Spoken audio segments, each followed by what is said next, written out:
sobre o meu ser, venha sobre o meu viver e sobre o meu lar.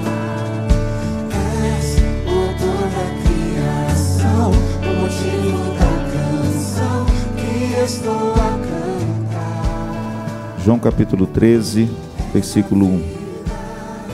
Abre no seu aplicativo aí, na Bíblia. Eu quero ler apenas esse primeiro verso. Diz assim a palavra de Deus: Ora, antes da festa da Páscoa, sabendo Jesus que era chegada a sua hora de passar deste mundo para o Pai, e tendo amado os seus que estavam no mundo, vamos ler juntos agora? Amou-os até o fim. Pastor Luciano escreveu uma cartinha para vocês sobre um filósofo polonês. O nome dele é Zygmunt Bauman. Ele é um homem muito influente do nosso tempo e ele cunhou uma expressão que se chama modernidade líquida.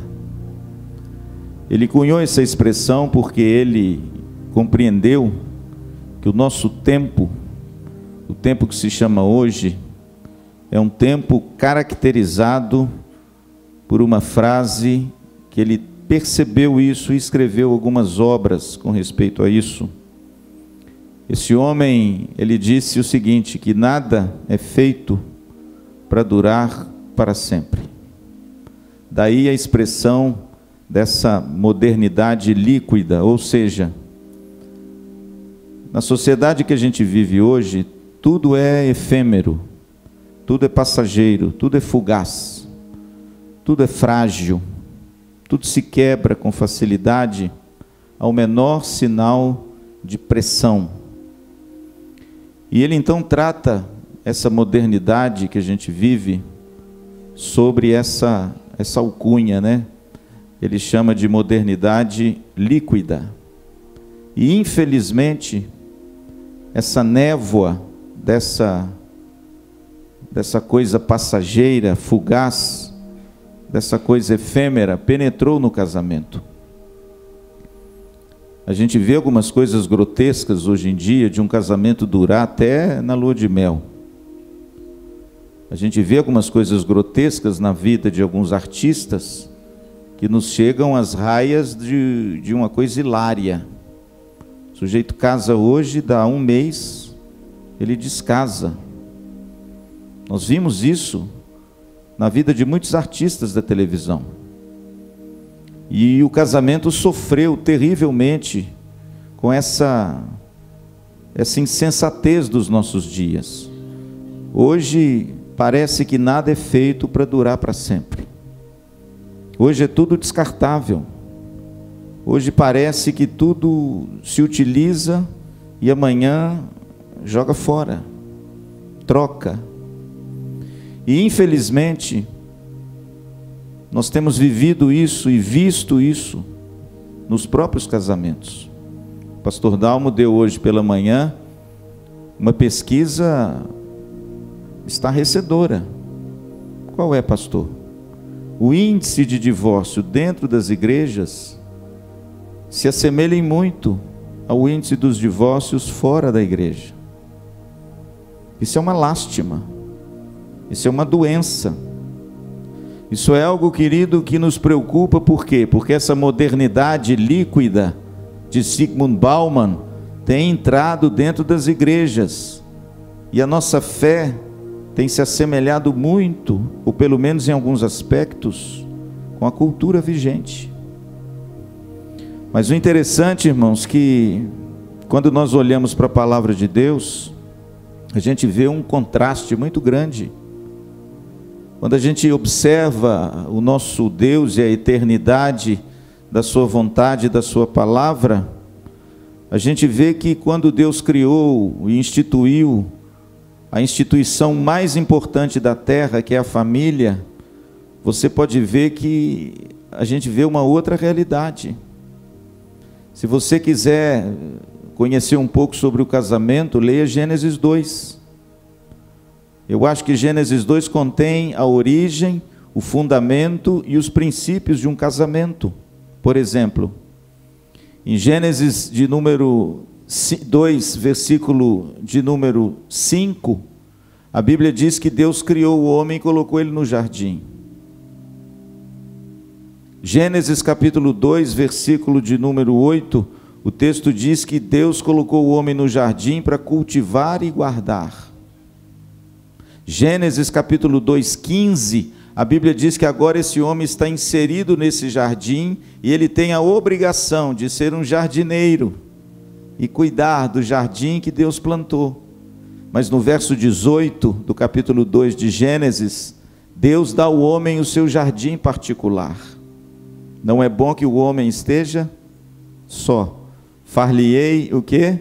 Uma auxiliadora que lhe seja idônea. Veja, irmãos, que o casamento está descrito aí, e os princípios do casamento estão lá declarados no verso 24, quando o próprio Deus disse para Adão: por isso deixa o homem pai e mãe, e se une à sua mulher, e serão os dois o quê? Uma só carne. E o interessante, irmãos, que quando Jesus, em Mateus capítulo de número 19, ele foi arguído sobre o casamento, Jesus utilizou exatamente esse versículo 24. Agora, veja que detalhe importante, Jesus acrescentou a esse versículo uma pequena frase que não estava lá e não está lá no original do texto. Se você olhar bem a resposta de Jesus, em Mateus 19, capítulo 19, versos 5 e 6, Jesus cita exatamente esse versículo: por isso, deixa o homem pai e mãe e se une à sua mulher, e serão os dois uma só carne. Só que Jesus, irmãos, ele acrescenta algo mais a isso. Ele diz assim: porque o que Deus ajuntou, não separe o homem. Se você olhar em Gênesis 2:24, isso não está no texto. Mas quando você olha em Mateus 19, 6, isso está nos lábios de Jesus. Sabe por quê? Porque Jesus disse que foi assim desde o princípio. O casamento, ele nunca foi feito com um plano de ser desfeito. O plano original de Deus, irmãos, ia na contrariedade da modernidade líquida de Zygmunt Bauman. Deus nunca criou o casamento para que o homem pudesse trocar de cônjuge como se ele trocasse de emprego. Quando a gente olha para a palavra de Deus, a gente vê que o modelo de Deus para o casamento continua o mesmo, independente da cultura, independente do viés e do curso que esse mundo tem proporcionado a tantos, e muitos têm abraçado esse tipo de curso, pensando que com isso vão se livrar de um problema. Mas é aquilo que eu sempre digo para os casais que vêm se aconselhar comigo: aqueles que acham que a separação é a solução de um problema, doce engano. O divórcio nunca pode ser nomeado como a solução de coisa alguma, porque nós nunca podemos nomear algo que Deus não nomeia, sem com isso trazer sobre nós dramáticas consequências. Eu sempre digo, irmãos, que o divórcio não é solução, ele é mais um problema. Eu costumo dizer para os casais que de repente se assentam à minha frente propondo uma separação, eu sempre digo para eles: vocês têm um problema? Temos, pastor. Vocês então terão dois. Porque o divórcio nunca pode ser um problema. E deixa eu te dizer uma coisa: ele nunca pode ser uma ameaça dentro de um casamento. Não existe nada mais cruel, mesquinho, e nada que fere mais o coração de Deus e o coração do seu cônjuge quando você o ameaça com o divórcio. E infelizmente, irmãos, nós temos visto isso acontecer. Cônjuges ameaçando seus cônjuges assim, quer ver? Se não resolver isso, eu me separo de você. Você não vai criar uma solução. Você vai forjar mais um problema. E às vezes mais grave do que você se quebrantar, se humilhar e resolver o problema que você está enfrentando. Então, quando a gente olha, irmãos, para a palavra de Deus, a gente vê que essa modernidade líquida, ela não deve, ela não pode, ela não é proposta para aqueles que se unem em matrimônio diante do Senhor e principalmente daqueles que creem na palavra de Deus. Amém? Porque entre nós não é assim. A palavra é muito clara. Jesus falou da indissolubilidade do casamento. O modelo do amor proposto por Cristo no casamento é o modelo do amor que resiste. É o modelo do amor que resiste do sim feito no altar até o fim. Até onde Deus quiser nos levar, nós vamos, mas nós vamos juntos, com a graça de Deus. E eu particularmente, irmãos, eu não vejo nas Escrituras um texto mais belo, um texto mais sublime, e um texto que represente essa verdade com tamanha força e intensidade e constrangimento do que João capítulo 13, versículo 1.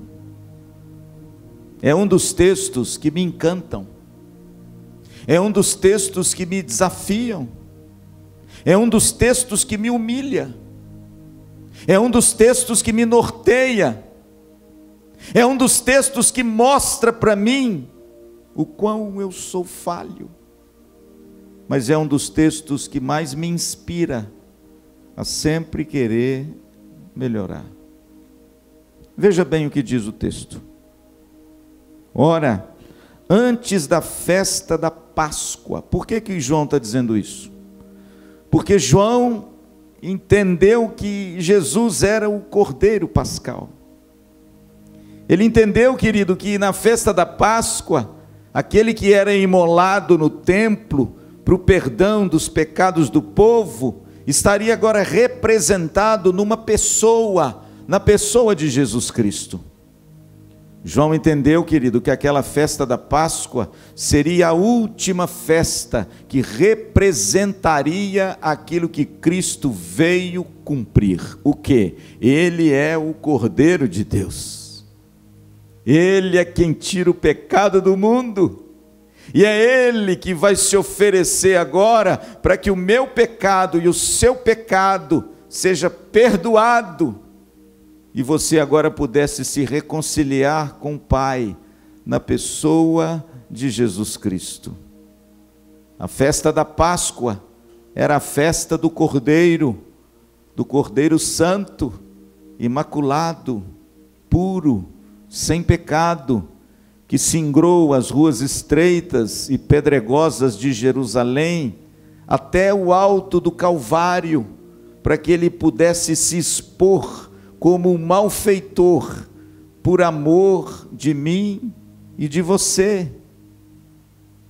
E João então escreve, antes da festa da Páscoa, sabendo Jesus que era chegado a sua hora. Deixa eu dizer uma coisa para você, meu amado, nada absolutamente pegou Jesus de surpresa. Jesus veio para a cruz. Philip Yancey chega a dizer que a cruz era a sua única e legítima companheira. E ele chega a dizer que quando Jesus andava pelas estradas empoeiradas da Palestina, a sombra da sua silhueta era a sombra de uma cruz. O texto diz que sabendo que Jesus era chegada a sua hora, sabe por quê? Porque Jesus veio para morrer. Ele sabia que veio, ele sabia por que ele veio, e ele sabia por quem ele veio. Ele veio para os seus, ele veio para mim, ele veio para você, ele veio para aquele que crê nele, como o único Filho unigênito do Pai, e todo aquele que nele crê passará da morte para a vida, das trevas para a luz, da inimizade para a filiação, da maldição para a bênção, na pessoa bendita do Filho. Jesus conhecia tudo. Jesus sabia quem era o traidor. Jesus sabia quem o negaria. Jesus sabia quem o abandonaria. Quando Jesus foi destemido para a cruz, irmãos, nada pegou Jesus de surpresa. Eu sou pego de surpresa todos os dias. E você também. Pastor, o que isso prova? Que eu não sei nada. Eu não conheço nada. Eu não tenho poder de nada. Eu não consigo resolver nada.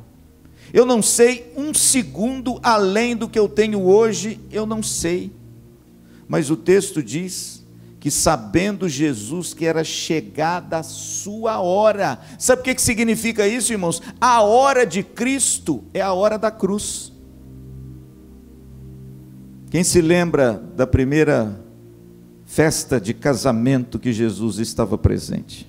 Aliás, tem alguns irmãos aqui que foram comigo lá em Israel, e lá em Caná da Galileia nós celebramos um casamento, e lá os votos foram renovados, e lá eles ganharam uma lembrança desses votos renovados em Caná da Galileia. Por quê? Porque foi lá em Caná que Jesus deu início ao seu primeiro sinal. Aonde, pastor? Numa festa de casamento. Por quê, pastor? Porque eu acho que Jesus ama casamento. Não quero teologizar demais, não. É porque Jesus ama o casamento. Porque o casamento é a representação da união de Cristo com a sua igreja. Porque o casamento, ele é a metáfora terrena de um plano celestial muito maior, do noivo, que é Cristo, e da noiva, que é a sua igreja.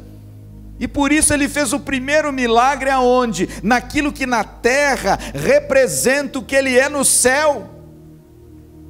E foi lá, quando Maria, sua mãe, chega perto dele aflita e nervosa, porque parente do noivo, e acaba o vinho no meio da festa. E ela chega para Jesus e fala: filho, eles não têm mais vinho. Jesus então olha para ela e diz, com as palavras culturais daquela época: mulher. E tem muita gente que acha que ele está desdenhando da sua mãe. Ele talvez desdenharia dela se ele falasse assim: homem.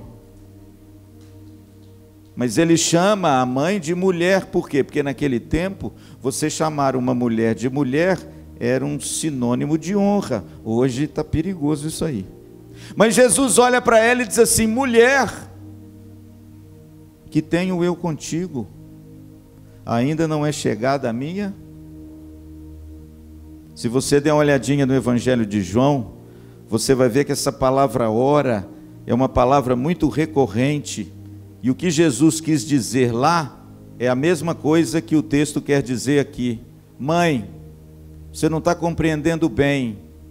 Ainda não é chegada o meu momento de eu subir na cruz e derramar do meu sangue em favor de muitos. Era isso que ele quis dizer para sua mãe, dizendo o seguinte: a hora é a cruz. E o verso de número 1 diz assim: sabendo Jesus que era chegada a sua hora. Em outras palavras, a cruz chegou. O momento chegou. Aquilo pelo qual Deus pronunciou, prenunciou e profetizou desde antes da fundação do mundo chegou. Aquele momento pelo qual eu vim à terra chegou. Aquele momento que eu carregaria sobre os meus ombros o pecado de todos os homens em todas as eras chegou. Aquele momento onde eu subiria no madeiro e seria escarnecido e zombado por todos, chegou. A minha hora chegou. E a hora era a cruz. E foi nessa hora, não na hora das facilidades do mundo, não na hora dos prazeres que nós desfrutamos, não na hora das realizações pessoais que nós almejamos e usufruímos, mas foi naquela hora, na hora da dor, na hora do lamento, na hora onde Jesus no Getsemane soaria gotas de sangue, estivemos lá. Naquela hora, irmãos, que a agonia dele seria tamanha, que ele não teve vergonha de dizer para os seus discípulos: a minha alma está profundamente triste até a morte, ficai aqui, vigiai comigo. Ninguém pôde ajudá-lo. Lá ele estava só, carregando nos seus ombros o seu pecado, o meu pecado e o pecado de toda a humanidade, desde o Éden até os novos céus e a nova terra, tudo nos ombros do Filho de Deus.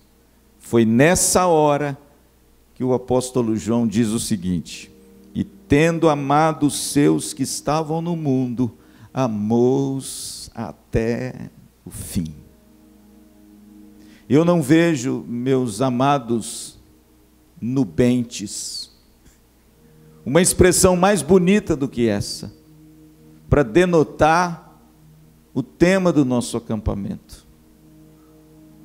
Eu não vejo, querido, expressão maior de amor do que essa, para de repente renovar uma aliança com o nosso cônjuge hoje. O amor que resiste, ele é representado nessa frase: tendo amado os seus que estavam no mundo, amou-os até o fim. Pastor, que amor é esse?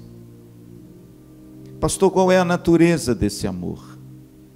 Pastor, o que eu preciso absorver desse amor para que eu possa amar o meu cônjuge até o fim? Para que eu possa ultrapassar os períodos nebulosos e sombrios da vida e amá-lo até o fim, custe o que custar, aconteça o que acontecer. Aqueles que o Pai me deu, de maneira nenhuma eu os lançarei fora. Deixa eu nomear rapidamente qual o significado no original da palavra telos, que traduzida na sua Bíblia por até o fim. Essa palavra no original, irmãos, ela é cheia de significado. Essa palavra até o fim, ela não significa absolutamente o final de uma corrida, cheguei ao fim, não. Essa palavra é muito mais rica, ela é muito mais sublime.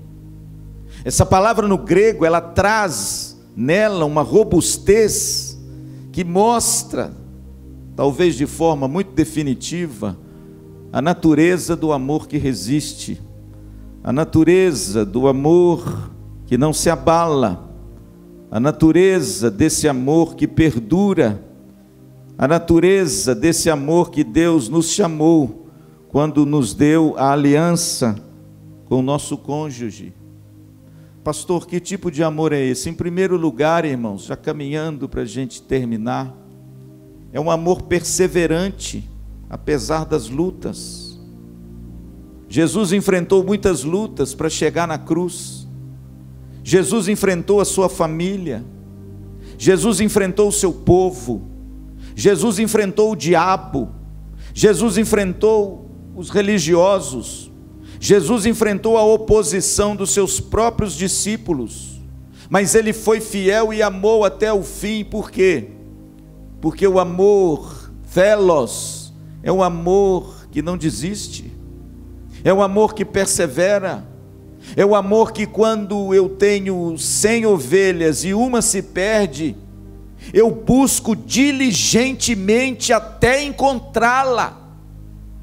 É o amor que quando eu tenho um colar e eu perco uma moeda desse colar, eu varro a casa, eu acendo a candeia e eu procuro diligentemente até encontrá-lo. É o amor que quando eu tenho um filho, esse filho me desabona, esse filho me humilha, esse filho me expõe diante de todos, querendo que eu morra, só para ele ter o meu dinheiro.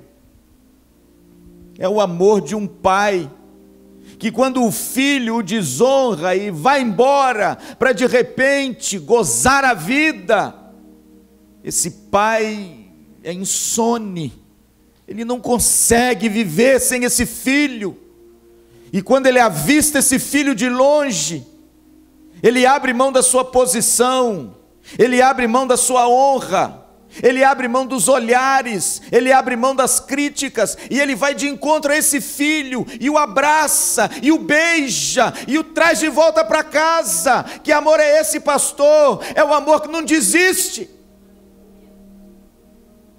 Modernidade líquida, tudo é fluido, tudo é fugaz, tudo é passageiro. Conosco não é assim. O amor que resiste, o amor que perdura, é o amor que persevera em meio às agruras, às lutas e às grandes adversidades da vida. Eu não desisto de você, eu não desisto de te amar. Esse é o amor telos, que Jesus ama até o fim. A segunda natureza desse amor, irmãos, até o fim, é que ele é um amor perdoador, em meio às ofensas.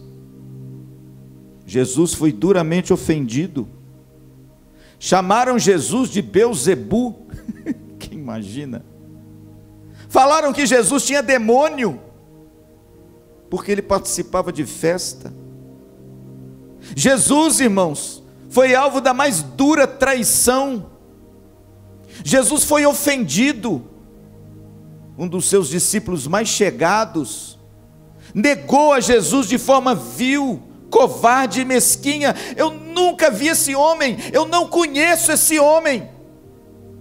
E o texto diz, irmãos, que quando esse homem acaba de dizer isso, o galo canta.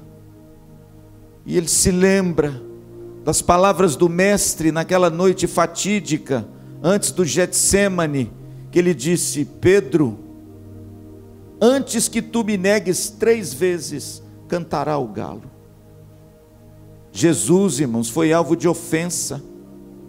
Jesus foi açoitado, cuspido e vilipendiado na sua alma e no seu corpo.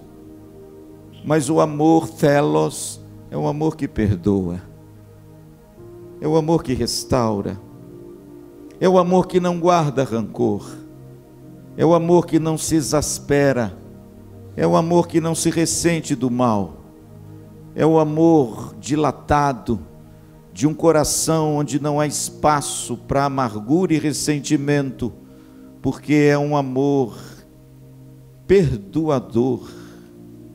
Pedro, tu me amas? Senhor, tu sabes que eu te amo.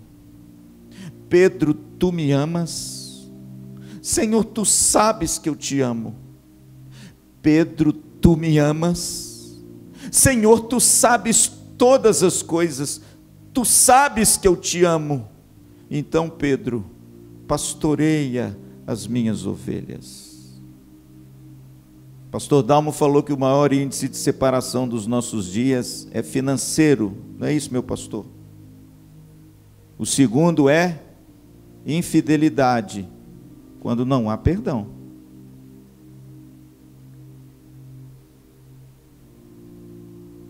e quando não há arrependimento. Porque se há perdão e arrependimento,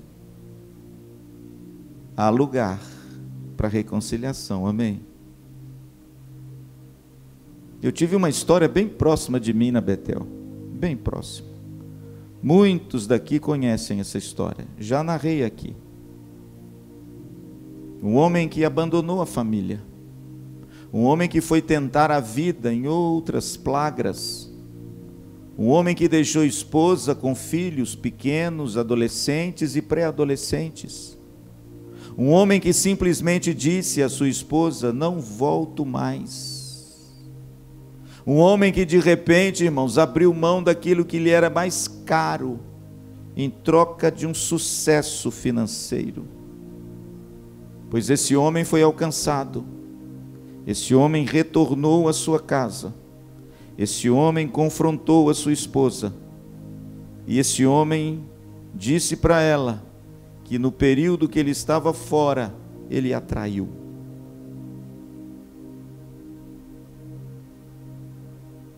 Qual seria a sua reação?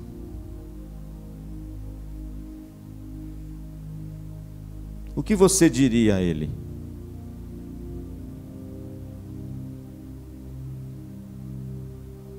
Qual seria a natureza do seu amor para com esse homem? Talvez eu dissesse para ele assim: olha, some daqui. Não quero mais saber de você. Pois deixa eu te dizer uma coisa, meu querido. Muitos têm colocado a infidelidade como razão para a separação. Mas não foi assim desde o princípio. A separação tem uma causa. Qual é, pastor? A dureza do coração. Só isso. E aí você coloca outra coisa em cima da dureza do coração. Mas o que está no fundamento é isso. Ela poderia muito bem dizer para esse homem: volte para sua mulher, aonde que você encontrou-a, e passe muito bem com ela, que eu não quero nunca mais ver você na minha frente. Mas na minha frente, irmãos, no meu gabinete, na frente da minha poltrona de pastor, onde os dois estavam assentados, essa moça olhou para ele e disse assim: mas eu te perdoo, e se você quiser voltar para casa, eu estou com os braços abertos para te receber. E o que ele fez? Voltou.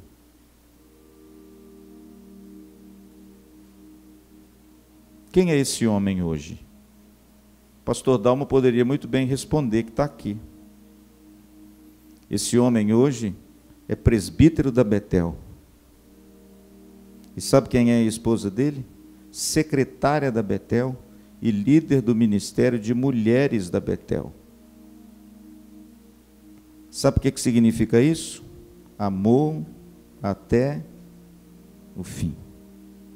Que tipo de amor é esse, pastor? O amor perdoador. Talvez por uma coisa tão pequena, você de repente já pensou um dia em abandonar o seu cônjuge. Talvez por fatos tão insignificantes, talvez nutriu no seu coração o desejo de se aventurar numa outra experiência. Pois eu digo a você que esse não é o amor que Cristo ofereceu a mim e a você, para que eu possa vivê-lo dentro da minha família. Pastor, qual a terceira natureza desse amor? Em primeiro lugar, ele é um amor perseverante, ele é um amor que não desiste. Segundo, o telos é um amor perdoador. Sem perdão, meus irmãos, não há construção eficaz num casamento. Sem essa folha em branco que você recomeça, é muito difícil de você construir um lar fraterno, amoroso e feliz. Mas há uma outra coisa no telos que é maravilhoso. Qual é? O amor que resiste, o amor que persevera, esse amor perdoador. Em terceiro lugar, ele é um amor humilde. Não se esqueça que quando Jesus, ele ama até o fim, ele lava os pés dos discípulos. O amor humilde, irmãos, é aquele amor que serve. O pastor Dalmo já falou sobre isso. É aquele amor que vê o outro como superior a ele mesmo. É aquele amor que se rebaixa. É aquele amor que se humilha, como Jesus Cristo se humilhou por amor de mim e de você. É aquele amor que Paulo, no hino de amor, diz que não busca os seus próprios interesses, que não olha para si, mas que olha para Deus em primeiro lugar, e para a glória de Deus, ele serve aquele que ele mais tem proximidade, o cônjuge. É aquele amor, irmãos, que se rebaixa. É aquele amor, querido, que procura, como dizia o Henry Nouwen, procura as regiões mais baixas, para que o seu amor possa desembocar de uma forma eficaz. Aliás, irmãos, há uma frase dele que eu acho maravilhosa. Ele diz o seguinte: olha, a humildade é quando você alcança o topo, chegando no fundo do vale. O Henry Nouwen diz o seguinte: o caminho para o alto é voltar-se para baixo. O telos de Deus, irmãos, ele é um amor humilde, ele é um amor que serve, ele é um amor que trata o outro como sempre ele é superior a nós mesmos. E ele é um amor, irmãos, que está pronto a se oferecer, a se doar.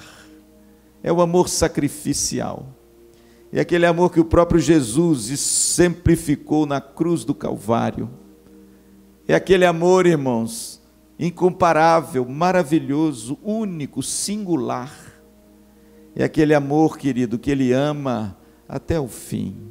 E esse tipo de amor, Deus chamou a mim e a você para representá-lo, para vivê-lo dentro da nossa família e principalmente no nosso casamento. Tendo amado os seus que estavam no mundo, amou-os até o fim. Portanto, meu querido, hoje Deus nos dá uma oportunidade de nós renovarmos essa aliança, restaurarmos esse amor. Deus hoje nos dá a oportunidade de repente buscar, não esse amor que o mundo busque, né, e fala e proclama aos quatro cantos: eu mereço ser feliz, eu afinal de contas não é preciso me realizar. Não, irmãos, esse não é o amor telos de Deus. Esse não é o amor que Deus tem para mim e para você. Esse não é o amor e a forma correta da gente se relacionar com o nosso cônjuge. Eu quero terminar lendo um poema, porque eu gosto muitas vezes de poemas, porque eles conseguem colocar no papel coisas que a gente quer dizer, mas não consegue. Na cartinha que eu enderecei a cada um de vocês lá no quarto, eu termino com um poeminha de um poeta lá de Juiz de Fora. Ele se chamava Manuel Bandeira. Ele tem poemas maravilhosos, mas esse de forma muito particular, eu acho que é um poema que ilustra muito bem esse amor telos, esse amor que resiste, esse amor que perdura, esse amor que eu desejo do fundo do meu coração, que a graça de Deus inunde a minha vida cada dia mais com Ele, para que com a minha Teresa eu o viva até o dia que Deus for servido de me manter vivo ou manter ela viva. Eu quero esse amor para a minha vida, o amor que perdura, o amor telos até o fim, o amor que não desiste, o amor pronto para perdoar, o amor que serve e, acima de tudo, o amor que se doa e se sacrifica. Esse poeminha, eu coloquei um pedacinho dele aí, se chama O Poema do Meu Avô à Minha Avó. Olha que coisa mais linda. 2 velhinhos se correspondiam um com o outro, num tempo que não existia WhatsApp, Facebook e essas coisas assim. E ele então escreve o seguinte: e enquanto anoitecer, vou lendo sossegado e só as cartas que meu avô escrevia à minha avó. Cartas de amor que começa inquieto e maravilhado, temendo a cada momento ofendê-la ou desgostá-la. A mão pálida no papel tremia, contando o seu grande bem, mas como o dele, batia dela o coração também. O nosso desejo, irmãos, é que no final de tudo, lá na frente, quando de repente Deus nos mostrar a linha de chegada, eu possa chegar lá, amando até o fim.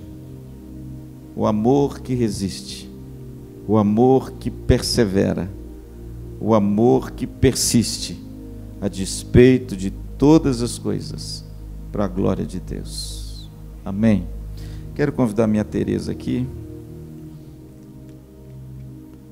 Quero que você agora fique em pé no seu lugar, por favor. Quero que você pegue a sua caixinha que está aí.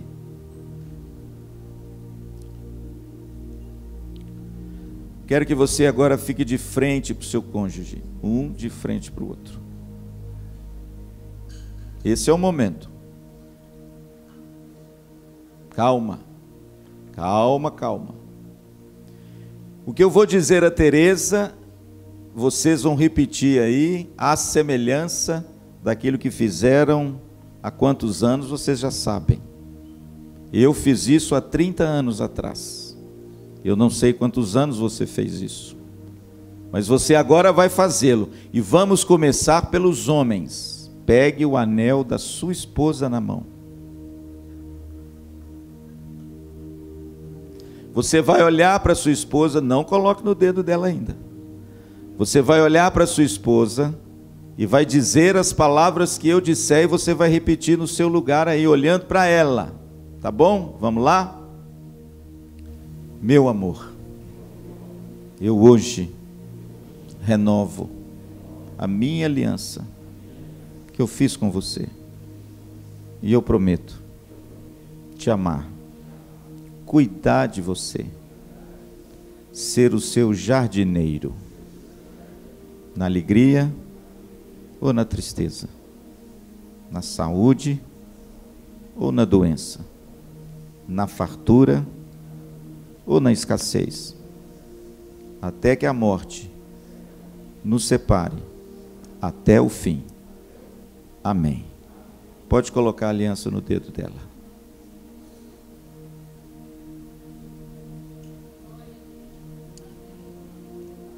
Não pode beijar. Não pode beijar. Eu não beijei a Tereza. Olha para mim.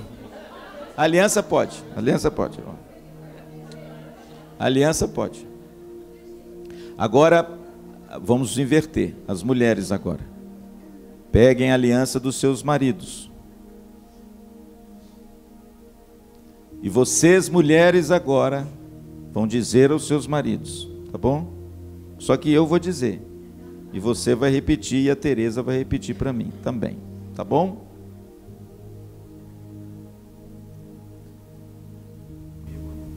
Meu amor,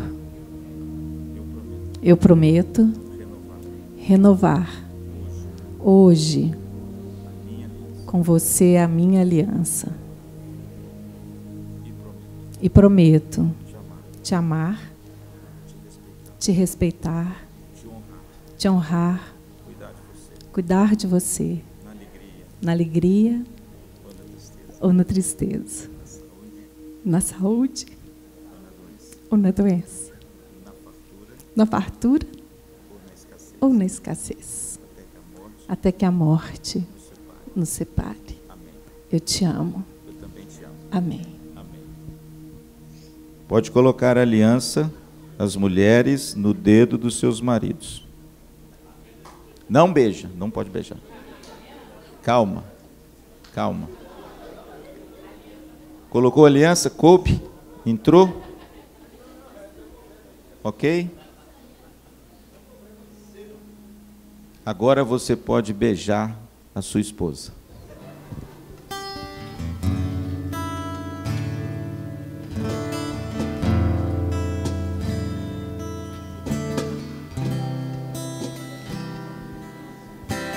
Amém.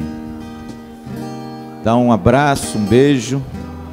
Beija mesmo, não fica com vergonha não. É ela que você não tem que ter vergonha. Vamos lá.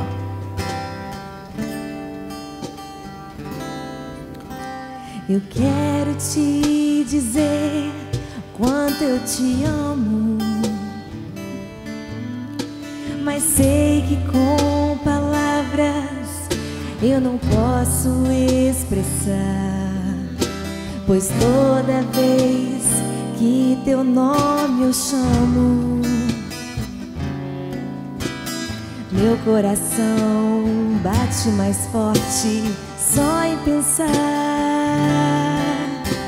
que hoje eu poderia não te ter ao meu lado, se não fosse pela graça do Senhor,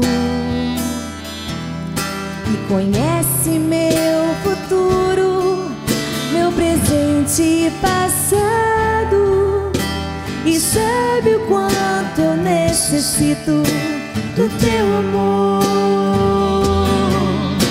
Eu abençoo o dia que te conheci, quando vieste minha vida completar, como dádiva de Deus eu te recebi, e por isso eu vou sempre te amar. Como dádiva de Deus eu te recebi, e por isso eu vou sempre te amar. Sim, vou te amar como Cristo sua igreja amou, pois por ela sua vida entregou, honrando sempre a aliança que contigo eu fiz, pois o homem que age assim será feliz. Eu abençoo o dia que te conheci, quando vieste a minha vida completar, como dádiva de Deus eu te recebi, e por isso eu vou sempre te amar. Como dádiva de Deus eu te recebi, e por isso eu vou sempre te amar.